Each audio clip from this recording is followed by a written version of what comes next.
Hi, Brent.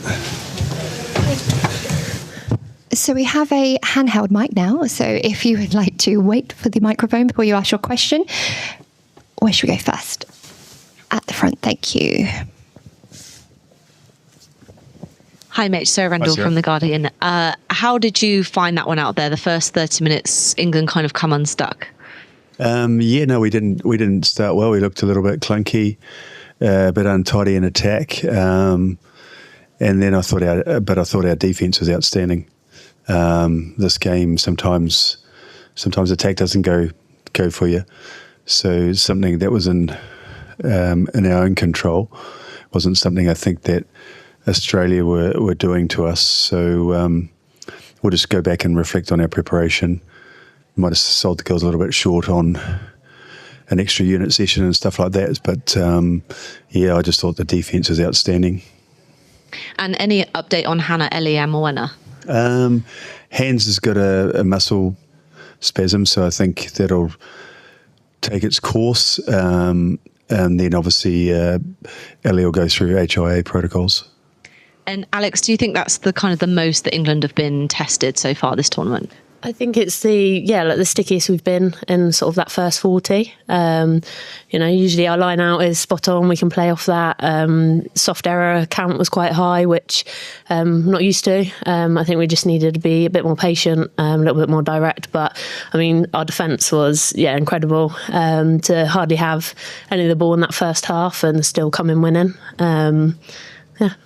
Yeah, how pleasing was it to come away with a 40-point win after, that 30 minutes? It was quite sticky. Yeah, definitely. But I think it was more actually how the girls came together, how we had problems to solve, how we were still calm, composed at half-time, and we just stuck to the game plan, have confidence in each other, and stick by each other, which is what you need in these big tournaments. Thanks so much. Any further hands? If you'd just like to pass it behind. There we go, thanks. The seats look pretty good on that side, eh? Hi, John. Harry Call from The Independent. Just for the sake of clarity with Ellie, has she failed an HIA? Well, I can't tell you that. I don't have that information right now. Okay. But I mean, it's normally a 12-day stand down, isn't it? Yeah, if she failed an HIA or show concussion symptoms. So I haven't even checked across, but I'm just making my own medical assessment there that she'll follow 12 days, I would have thought. So you're anticipating her not being available next week. Have you seen Ellie? Is she okay? She didn't seem herself when she was coming across? Yeah, she's fine. Yeah, she'd be frustrated. Yeah, she had a difficult day at the office, but she'll get better. And did Australia find ways of manipulating you with their kicking game that you sort of hinted at in the week that you thought they might kick? And it seemed like they got some early joy both with their exits and the way they manipulated your backfield. They did, actually. I didn't think Ellie anticipated ahead of the ball. I think she stayed too much inside the ball, so gave the space. That's an easy thing to address. And Alex, you guys talk a lot about growth and wanting to keep growing and keep pushing forward. Is it almost good to have had a half hour like that, to have something to really attack next week going into knockout rugby? Yeah, we don't need to change too much. I think the way we've been playing just shows, in the seasons before, and we just keep building on that. We just keep come back together, keep working on our strengths. And can you talk about how much it meant to you today, leading England out in a World Cup fixture in front of that crowd? Know some of the family stuff. Your family were here, I think. Just how much pride does it fill you with to be leading your country on a stage like this? It's pretty cool, isn't it? Things that I never dreamed would happen. And to have my family there is, super special. It was their first World Cup game. So it's always meant to be that they were here and leading the team out. Any further hands from the room?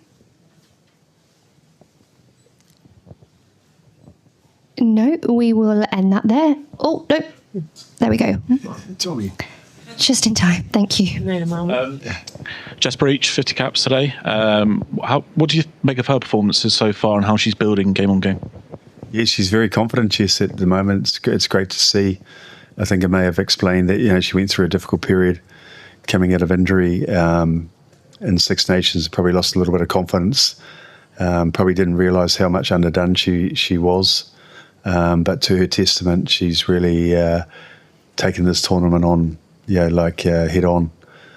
She's a bundle of enthusiasm.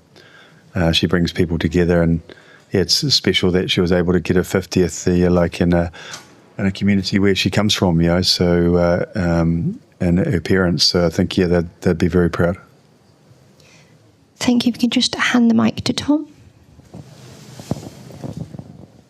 Thank you. Thanks. Just on the Canada-Scotland result, and your quarter-final is nailed on now. So what are you expecting? I know it's immediately just following your own match, but what are you expecting from Scotland in such a big occasion? I was on the watt bike when they played, so I haven't even looked at them yet. But yeah, it's great to be playing against Scotland. They played really well in this tournament.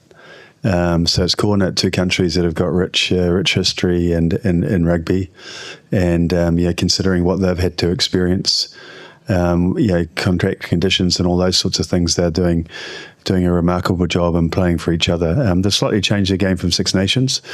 So there's some opportunity there that we'll go back and look to exploit, and ultimately learn from this performance as well.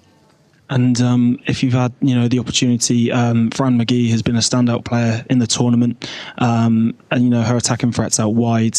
How are you looking to maybe nullify that threat in a similar performance defensively? Just like we did tonight, we just took away all of Australia's edges, and then 9 and 10 tried to kick through us. So I guess they'll be seeing that. But yeah, we certainly took away Australia's edges today, which is very similar to Scotland. They play quite similar. They still rely on a kicking game, Scotland. So we'll see what we get. Thank you. That brings us to an end. Thank you very much, everybody. Just a reminder that the mix zone, which is just out to the right, is now open. Thank you. Nice.